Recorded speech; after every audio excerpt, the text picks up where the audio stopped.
अस्सलामुअलैकुम। अगर If your आपकी machine is सिलाई making मशीन noise, शोर करती है उसको कैसे ठीक करना चाहिए? सबसे पहले बाईं तरफ ये पेज खोल लेना, मोटर को साइड पे रखना है, इसको उल्टा कर ना, ये देखो पुर्जे कितने हिले पे ने, प्ले हैगी ना, जब मशीन ज़्यादा चलती है प्ले आ जाती है। इसका हाल ये है, ये इसको बाईं तरफ खोलो तो दाईं तरफ कस दो, ज़्यादा नहीं कसना, ज़्यादा कसोगे ना फिर मशीन जाम होएगी।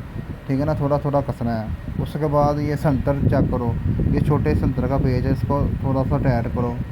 ठीक है ना, ये बड़े सेंटर हैं, बारी बारी सारे सेंटर आपने टाइट करने हैं और थोड़ा सा तेल दे देना है। ठीक है ना, जब आप तेल दे रहेंगे ना इंशाल्लाह ताला ना 100% इसकी ना आवाज़ ख़त्म हो जाएगी। वीडियो अच्छी लगी तो लाइक करो, शेयर करो, फॉलो लाजमी करो। ऐसी वीडियो मैं लेके आता रहता हूँ, मुझे फ्री में फॉलो कर लो।